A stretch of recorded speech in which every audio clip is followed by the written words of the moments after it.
Hello everyone, very good evening. तो आज की इस वीडियो में हम बात करेंगे जो लास्ट के अब 66 डेज है आपका एचसीएस प्रीलिम्स के लिए। क्योंकि आप सभी को पता है कल जो अनाउंसमेंट थी गवर्नमेंट की तरफ से हो चुकी है कि अब दोबारा से इसका प्रीलिम्स होगा। तो अब जो स्टूडेंट लास्ट अटैम्प्ट जिसने नहीं दिया या फिर लास्ट अटैम्प्ट में जो दिसंबर में एग्ज़ाम हुआ था 2-3 नंबर से जिस स्टूडेंट का एग्ज़ाम रहा था, या फिर जो फ्रेशर स्टूडेंट है जिसने फॉर्म अप्लाई किया था लेकिन उस टाइम एग्ज़ाम नहीं दिया या फिर स्कोर बिल्कुल कम था, तब उसको किस अप्रोच से चलना चाहिए कि आपका प्रीलिम्स निकल जाए। तो एक ब्रीफ आइडिया हम देंगे, क्योंकि अगर आपने इसकी जो फॉर्म अप्लाई किया था तो कहीं ना कहीं आप बेसिक अंडरस्टैंडिंग रखते हैं, तो उस स्टूडेंट के बारे में हम बात करेंगे। तो सब्जेक्ट वाइज हम डिस्कशन करेंगे कि लास्ट टाइम जो एग्जाम था उसमें क्वेश्चंस की जो रेंज थी सब्जेक्ट वाइज क्या थी और कौन सा सब्जेक्ट ज़्यादा पूछा गया था। तो सबसे पहले हम वेटेज देंगे तो वो है polity as well as history. 30% जो कवरेज थी वो इन सब्जेक्ट से थी। इसके बाद करंट अफेयर के 7 से 8 क्वेश्चन थे। देन थर्ड अगर प्रेफरेंस हम रखेंगे तो वो है इकोनॉमिक्स, और सबसे कम प्रेफरेंस देंगे तो वो है ज्योग्राफी, क्योंकि पैटर्न और सिलेबस बिल्कुल सेम है एचसीएस और यूपीएससी का। तो हम वन बाई वन डिस्कस करेंगे कौन कौन सी बुक आप पढ़ सकते हैं। एक नए तरीके से ही पढ़ सकते हैं, नई शुरुआत करके, या फिर पहले पढ़ा है उसको भी रिज्यूम कर सकते हैं। तो सबसे पहले आपको हिस्ट्री के लिए क्लास 6, 7th और 8th ये तीन जो हमारी बेसिक एनसीईआरटी ये पढ़नी। इसके साथ 11th और 12th क्लास की जो थीम्स है नई वाली, क्योंकि देखा गया है जो नई वाली एनसीईआरटी उनसे क्वेश्चन ज़्यादा पूछे जा रहे हैं, तो इससे आपका हिस्ट्री 70 to 80% कवर हो जाएगा। जो एक दो क्वेश्चन जो किसी को भी नहीं आते उसके लिए आप मत घबराना, क्योंकि लास्ट टाइम जो पिट्रा ड्यूरा क्वेश्चन पूछा गया था या फिर बामियन जो हमारा बुद्धिज्म है उसके बारे में, तो क्वेश्चन सारे के सारे हमारे नई एनसीईआरटी से लिए गए थे। हिस्ट्री के लिए आप ये 5 बुक पढ़ सकते हैं, और जो फैक्ट बेस पे जो हमारे स्पेक्ट्रम है उससे सारा का सारा जो फैक्चुअल डाटा है वो आपका कवर हो जाएगा। तो स्पेक्ट्रम आप मॉडर्न हिस्ट्री के लिए पढ़ सकते हैं।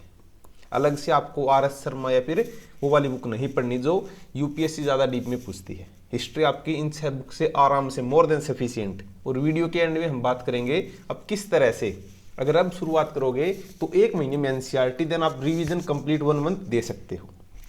हिस्ट्री के बाद अगर हम बात करें पॉलिटी के लिए, तो पॉलिटी के लिए आप सबसे पहले 6 से लेकर 12 तक की एनसीईआरटी से एक बार रीडिंग जरूर करनी चाहिए।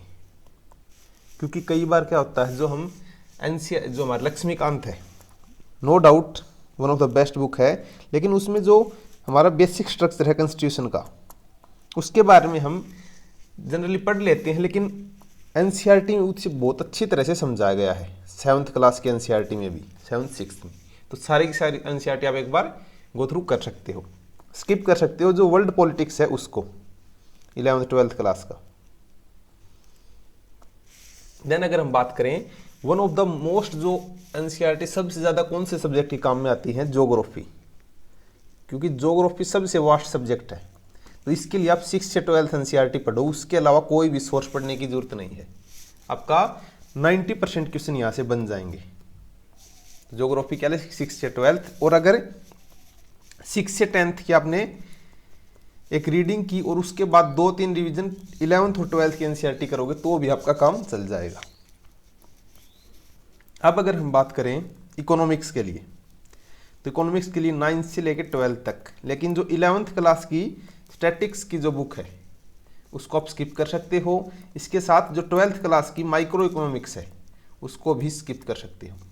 तो इसके लिए सिर्फ आपको 4 बुक पढ़नी है, 9th, 10th, 11th क्लास की जो हमारी इकोनॉमिक डेवलपमेंट और 12th क्लास की मैक्रो इकोनॉमिक्स। तो यहाँ से आपका ऑलमोस्ट जो कवर है वो हो जाएगी। इसके साथ आप मृणाल सर की वीडियोस देख सकते हैं, और मेरे को आप नरेंद्र श्योरान 777@gmail.com पे सेंड कर सकते हो। मैसेज में आपको जो नोट्स हैं वो प्रोवाइड करवा दूंगा इकोनॉमिक्स के लिए, वो पढ़ के भी आप इकोनॉमिक्स आराम से कवर कर लोगे। अब अगर हम बात करें करंट अफेयर, तो यहाँ पे आपको पता है हरियाणा जीएस भी पूछी जाएगी, तो आप हरियाणा की कोई भी बुक से पढ़ सकते हो, या फिर हमारे चैनल पे ऑलरेडी हरियाणा जीएस पूरी करवाई गई है। और करंट अफेयर है पिछले 2 साल के, वो भी हमने कवर करवाए थे। अब जो पिछले 2-3 महीने के हैं वो हम नेशनल और आपकी हरियाणा जो करंट अफेयर वो कवर करेंगे। हरियाणा जो क्वेश्चंस थे हरियाणा जी के से रिलेटेड वो 2 से 3 क्वेश्चन थे। अब की बार रेंज बढ़ सकती है, 6 से 7 क्वेश्चन आपके पूछे जा सकते हैं। अब अगर हम बात करें इन्वायरमेंट और एग्रीकल्चर, तो जनरल एग्रीकल्चर आप जो 12th क्लास की बुक है बायोलॉजी की, उसके 4 चैप्टर पढ़ सकते हो। और जो एग्रीकल्चर के लिए आपको ज़्यादा लोड नहीं लेनी, क्योंकि जो ज्योग्राफी है उसमें भी बहुत सारी एग्रीकल्चर आपकी कवर होगी, जैसे टेरेस फार्मिंग या फिर जो अलग अलग टर्म्स हैं, या फिर रबी खरीफ, तो ऑलमोस्ट वहाँ पे कवर है। तो एग्रीकल्चर के लिए अलग से आपको कोई बुक नहीं पढ़नी। सीसेट के लिए अगर हम बात करें,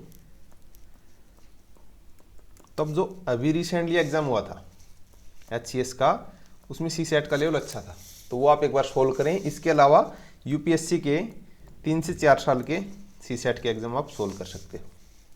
तो एक अच्छी स्ट्रेटेजी होगी, आप 2 महीने में आराम से आपका प्रीलिम्स निकल जाएगा। और जो लास्ट टाइम कट ऑफ थी 68 क्वेश्चंस जनरल के लिए, BCA के लिए 58 क्वेश्चंस, और इसी के बीच बाकी और कट ऑफ थी। और जो SC की कट ऑफ थी वो BCA से भी कम थी।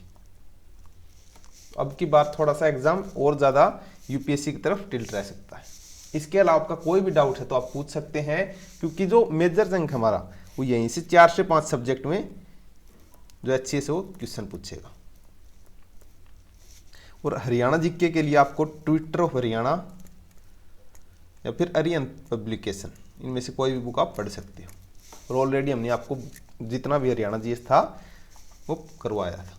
और अब हम कोशिश करेंगे जो आपकी लूसेंट की बुक है, क्योंकि आपको एक बार सिलेबस कंप्लीट करने के बाद लूसेंट आइदर हिंदी मीडियम और इंग्लिश मीडियम आपको एक बार गो थ्रू जरूर होना है, क्योंकि बहुत सारे फैक्ट लूसेंट से ही एज इट इज पूछे जाते हैं।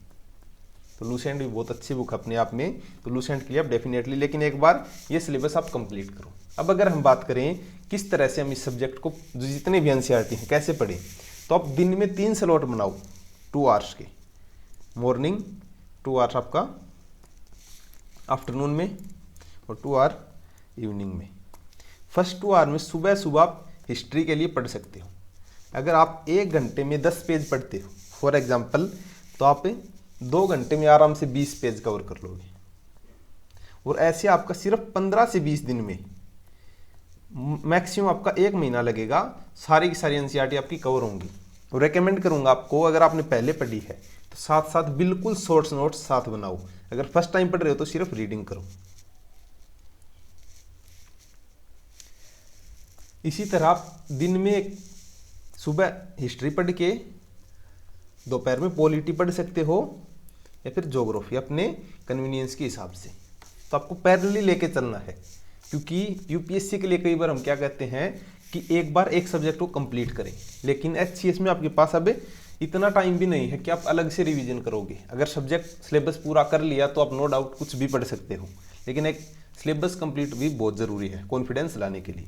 तो ये स्ट्रेटेजी अगर आप फॉलो करोगे तो आराम से आपका प्रीलिम्स निकल जाएगा। और नरेंद्र श्योरान 777@gmail.com, यहाँ पे अगर आपको जो प्रीवियस ईयर पेपर है उसके लिए आप मैसेज कर सकते हो, या फिर कमेंट सेक्शन में कोई भी डाउट हो तो पूछ सकते हो। तो आज के लिए भी इतना ही। धन्यवाद। जय हिंद, जय भारत।